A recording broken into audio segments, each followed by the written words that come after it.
cedo essa oportunidade, né? Na verdade foi eu, a irmã Nilma, o Reginaldo, a irmã Rosa e a irmã Clarice, né? Então, todas da área 3, e foi a irmã Ledão e o esposo da área 1.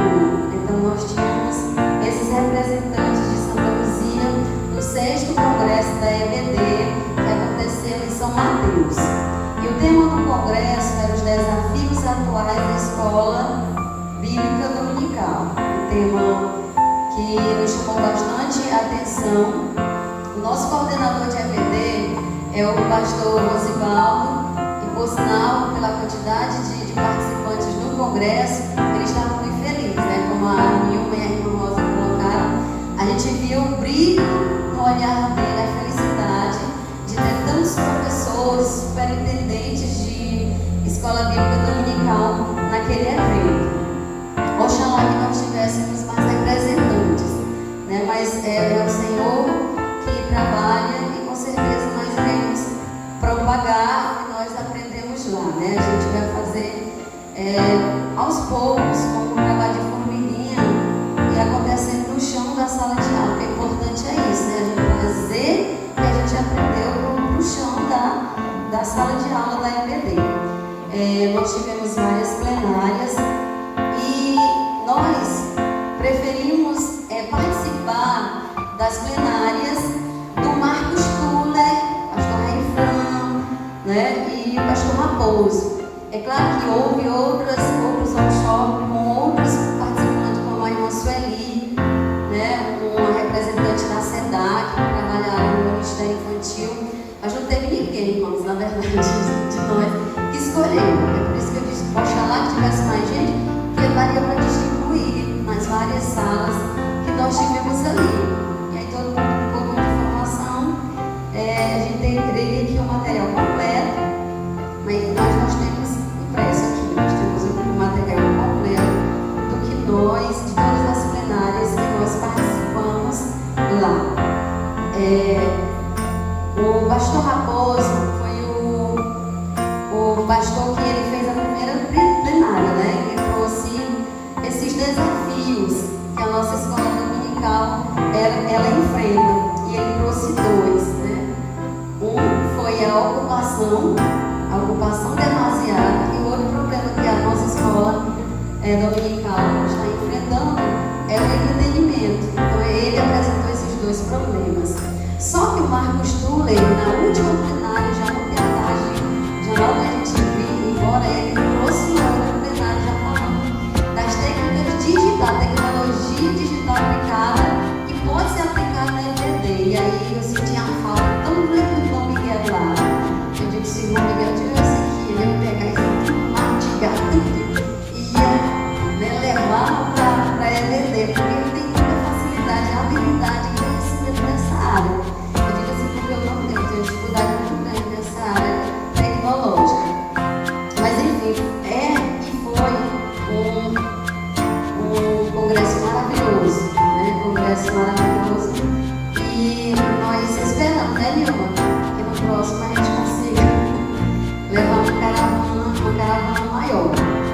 Em todas as plenárias, irmãos, a gente viu a preocupação do estudante, porque na escola secular, há muito tempo, a gente viu, e a professora, que a maioria sabe que era nós os professores que éramos o centro do processo, e hoje não é mais.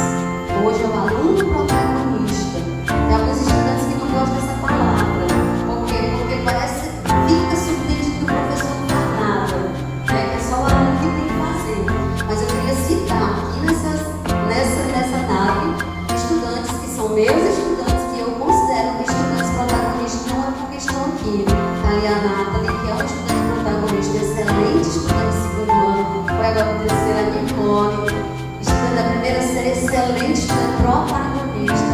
A Ellen é tão protagonista que até por nota ela briga. Ela liga para o professor, estou precisando disso, importante, bem bom. Você conhece como eu sou na sala de aula. Então, a Francisca também, que é minha aluna. Então, são estudantes protagonistas. Por quê? Porque eles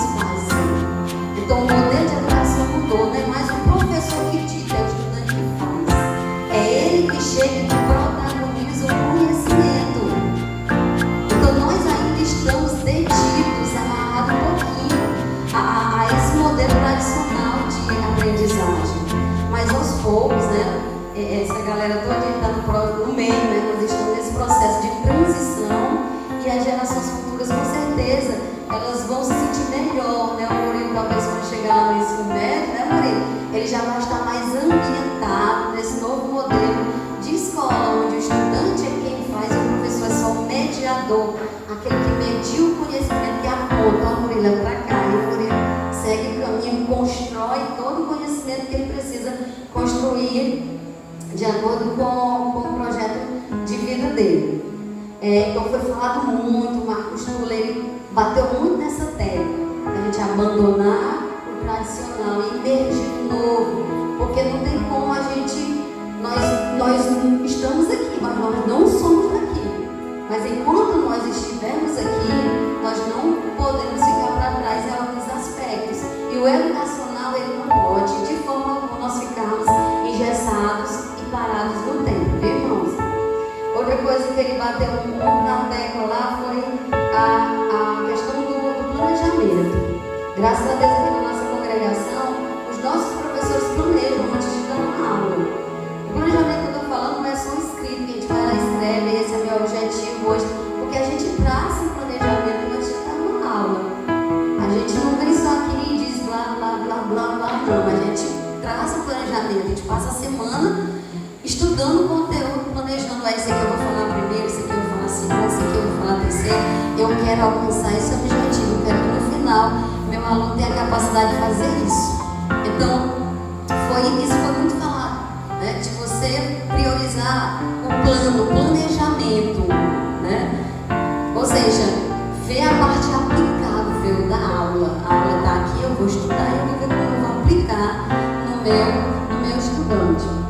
Ele colocou também uma palavra que a gente ainda não usa muito nas escolas de ensino médio parcial, mas a gente usa muito nas escolas de ensino médio integral, que são práticas de êxito. Está ali o Daniel, não citei ele, mas está lá, tem 900 pontos na redação. Eu queria pedir até os irmãos uma salva de palmas para o Daniel. Tem 900 pontos na redação, graças a Deus. Um dos nossos estudantes são protagonistas, né? Foi estudante lá na escola integral e ele sabe dessa palavra, prática de êxito. O que é isso, prática de êxito? Eu, como professor, ter uma técnica mediadora para que o meu estudante aprenda.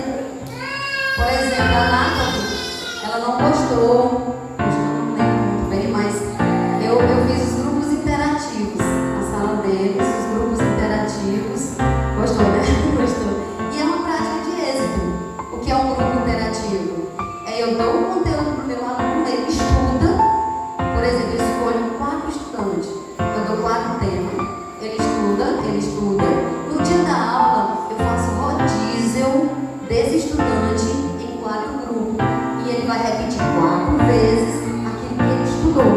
No final, como ele usou uma linguagem acessível aos colegas dele, aparentemente parece que todo mundo entendeu, porque o professor ele traz uma linguagem que às vezes o estudante não entende, né? E ninguém melhor do que um colega para explicar aquele conteúdo na linguagem dele. Eles têm uma linguagem diferenciada. E aí no final, todo mundo sabe daquele assunto.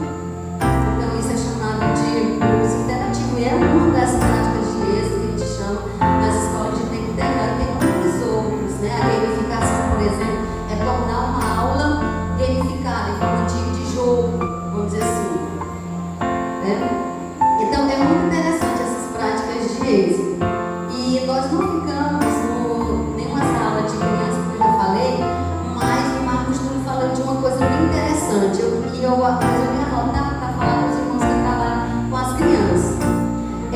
Todos nós aqui, a Nilma já trouxe esse treinamento, qual é o tempo de atenção que nós temos de uma criança.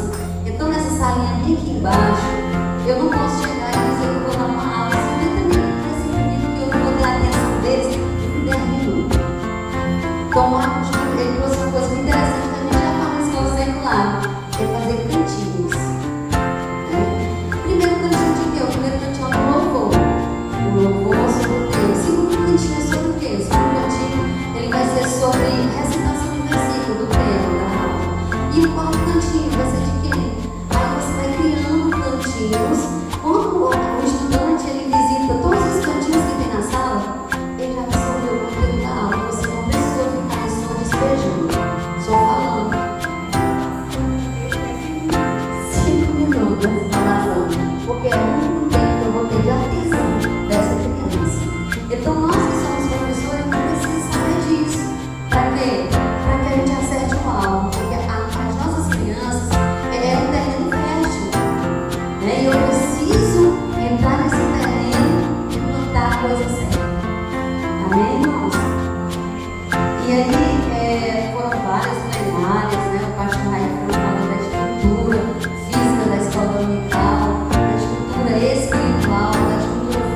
aula dessa aula muito fundamental. Eu particularmente amei todos os temas, né? O Marcos Troy falou dos 4 pilares da educação que a gente trabalha no município há muito tempo, né? E ele falou lá, aplicada ao ensino cristão, achei muito interessante. Outro ponto do seminário que foi trabalhado foi a pedagogia pastoral, a liderança.